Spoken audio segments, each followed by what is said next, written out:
কোনটা ছেড়ে কোনটা খাবো সেইটার জন্য আমার পেটের অবস্থা হয়ে গেছে। পুরো বিয়ে বাড়ির মতো রান্না। সবাই ডাল খেয়ে পেট ভরবো নাকি? আগামীকাল তো ভাইফোঁটা, আর ভাইফোঁটার জন্য আমি আগের দিনেই মাছ মাংস সব ধুয়ে বেছে পরিষ্কার করে রেখে দিই, তাহলে কাজের সুবিধা হয়। আমি তো আর আজকাল বাজার টাজার অত যেয়ে পারি না, অনলাইনে আজকাল টাটকা থেকেই আমি অর্ডার করছি।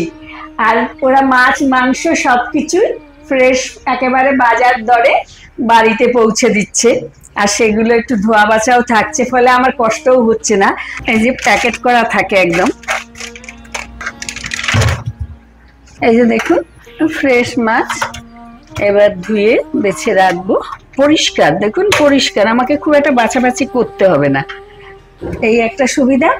আর মাংসও নিয়ে নিই ওখান থেকে, আর এই যে মাংসও নিয়ে নিচ্ছি, এটাও ধুয়ে রাখবো। আজকে ভোরবেলা থেকে উঠে মাছ মাংস সব বের করেছি, 4টের সময় মাংস বের করেছি, 5টার সময় মাছ বের করেছি। তারপরে এই এখন সেগুলো বরফ টরফ কেটেছে, এখন মাছ ভেজে নিচ্ছি।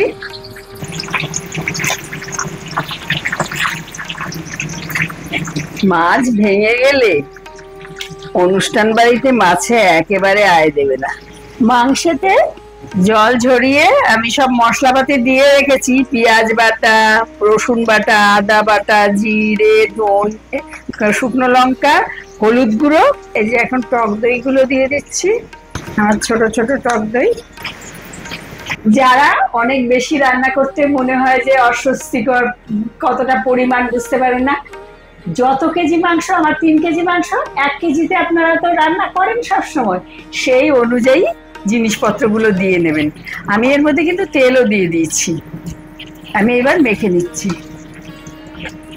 লবণও দিয়ে দিলাম। আজকে আর সব লবণ টবণ মেখে সবকিছু দিয়ে দিচ্ছি।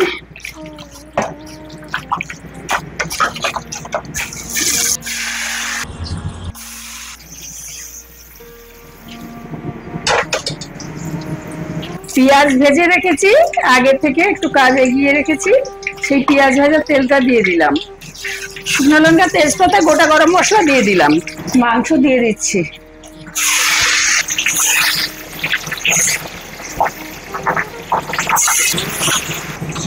ইলিশ মাছের ঝোলটাতে নুনটা দিয়ে দিলাম, মশলা করার সময় হলুদ দিয়েছি, তেলের উপরেও হলুদ দিয়েছি, তাও আর একটু হলুদ দিয়ে দিই।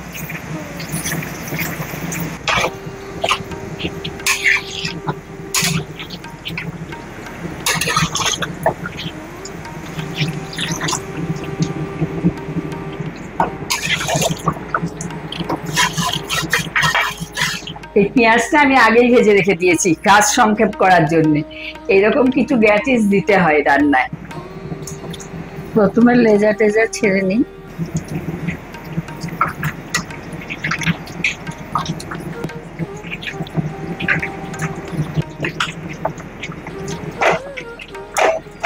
হয়ে গেছে, নামিয়ে দিচ্ছি। আমাদের তো নর্মাল গ্যাস বার্নার, যদি বড় বার্নার আনেন একটা বড় কড়াতে হয়, কিন্তু ছোট বার্নারে না মাংস ভালো কষা হয় না, আঁচটা কম থাকে বলে। আমরা কি করি, সব মিশিয়ে টিশিয়ে আলুগুলো যেদিকে একদিকে, আর মাংস খানিকটা আর একদিকে শুধু মাংস দিয়েছি, এইভাবে দুটো গ্যাস বার্নারে কষিয়ে নিচ্ছি। আর এই যে এখন গরম মশলাটা দেব, শেষে দিচ্ছি একটু, নামিয়েও দেওয়া যায়, দিয়েই একেবারে সিটি মারবো। কষিয়ে নিয়েছি, এখন আমি প্রেসারে দিয়ে দিচ্ছি। এখানে আলু মেটে এগুলো আছে। মাংস তো রান্নার শেষের পথে। এখন আমি এই যে কাতলা মাছ ভাজি, কাতলা মাছটা কিন্তু টাটকা থেকে নেওয়া হয়নি, এটা আমার মাছওয়ালা সকালবেলা এসে ডাকছিল, তা নিয়ে নিলাম, মাছ ভাজা খেতে ভালোই লাগবে। আমি তো সব আজকাল টাটকা থেকেই নিচ্ছি, বাজার দরে রাজার স্বাদ, আগে মনে পড়লে টাটকা থেকেই নিয়ে নিতাম, এইও অনেকদিন রাখি তো ওর কাছ থেকে একটু নিতে হয়। এই মাছটা তো শুধু ভাজা করব, সেই জন্য নুন হলুদ চালের গুঁড়ো মাখিয়ে ভাজবো।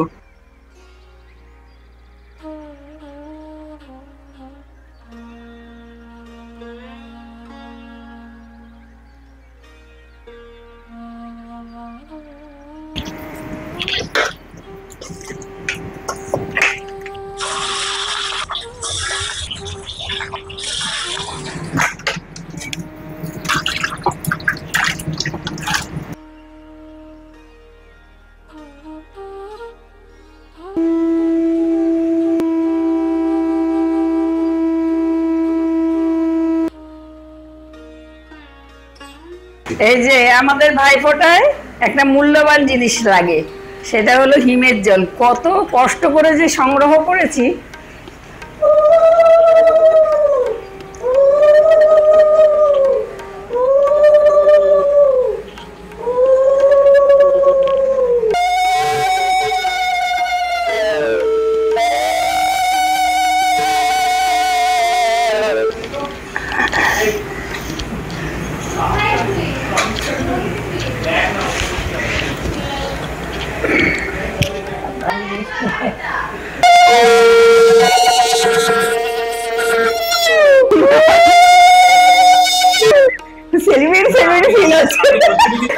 না এটা তোর, ওই তো ওইসব থালায় তুই তো খেতে পারিস না।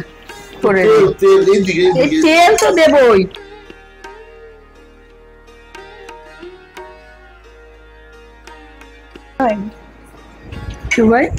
ও তুই তো খাচ্ছিস, চেয়ে নিস কিন্তু ভুলে গেলে না খুব পরে দুঃখ হয় আমার ভীষণ। কাকে কি দিতে কে এখানে আছিস লালু?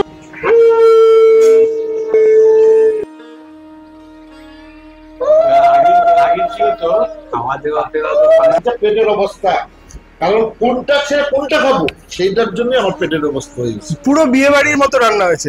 বিয়ে বাড়ি রান্না করতে অনেক ঝামেলা। না না, দারুণ হয়েছে রান্না। এটা কি ভালো হয়েছিল না বাজে হয়েছিল বিয়ে বাড়ি? অনেক ভালো বিয়ে বাড়ি। খারাপ অবস্থায় এবার আমার খালি সব বিচার চাই, যে কোনো ঘরে সজ্জা নিয়ে নে। আসলে কি এইটা খেলাম ভালো করে মুছে দারুণ লাগলো, একটু যেন থাকে না। আবার আরেকটা এই করতে করতে করতে কিন্তু এখন আর আমার এখন রসগোল্লা একটা লাস্টে সেটাও খেতে পারছি না। আর খাবো কোথা, বেরিয়ে যায়। মানে খেতে খেতে ক্লান্ত হয়ে গেছে, এত খাবার ছিল। ও মানে পরিশান্ত না, তার উপর দেখি সেন্সলেস অবস্থা হয়ে যাবো।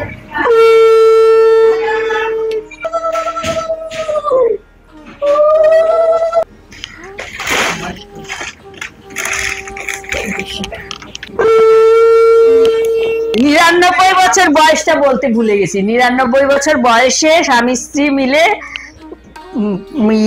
ভবিষ্যতের চিন্তা করবে। চলো অরিজিনাল লাড়ু, লাড়ু বলি আমরা। লোকে কমেন্ট করছে লাড়ু আবার কি জিনিস? লাড়ু মানে নাড়ু আর কি, এখানে যে নাড়ু বলে আমরা বাঙালরা বলি লাড়ু।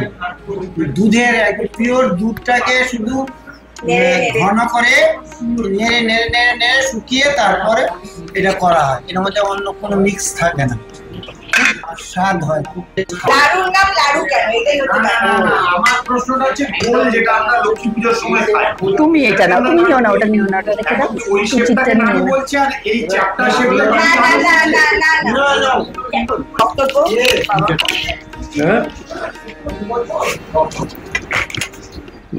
মাছ ভাজার জন্য এটা কি রেখে গেছে? দারুণ। এখানে হচ্ছে দিদিমের আয়োজন, মুগের ডাল, ভাত, আলু। আচ্ছা আরেকটা করে মাছ ভাজা দেবো আর কাঁচকলার ভর্তা। এখন বাজে 3:30, এত দেরি করলে কেন তুমি? আমি দেরি করলাম ছেলেদের, ওরা ভাইপোদের, মানে আমার নাতিদের, ওরা সব ফোঁটা দিল তো, তাই এখানে একটু বসে শাক টাক বাজালাম, আনন্দ করলাম, এখন একটু খাচ্ছি। আর যেসব খাবার আমার আয়োজন করেছে আমার নাতনি আর আমার মেয়ে, বিশাল অবস্থা। আমি কি এত সব খেতে পারবো নাকি? দিদিম কোনটা দেবো আগে? ডাল দেবো? না না না আর না না, আচ্ছা এবার এটা রাখলাম। এত সব আয়োজন, আমি কি ডাল খেয়ে পেট ভরবো নাকি? বাবা ডালটা কেমন খেয়েছো? দারুণ হয়েছে। আমার কথা শুনে কি হবে, বউয়ের রান্না ভালো খারাপ আমাদের ওদের কাছে ডালটা বয়ে রান্না নয়। সবাই বলছে ভালো। একদম চমৎকার হয়েছে ডাল, মাছে তো আরো দারুণ টেস্ট। হ্যাঁ হ্যাঁ বাস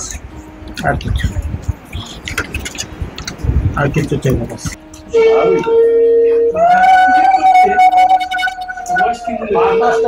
সামনে পাহাড় দেখতে বসে তুই যে বিয়ে বাড়িতে সমুদ্রে যাচ্ছিস, সেই বিয়ে বাড়িতে পারপাস ওদের কাছে জায়গা ভিজিট করো। তুই তো খেতে যাসনি, তোর তো খাওয়া হয়নি।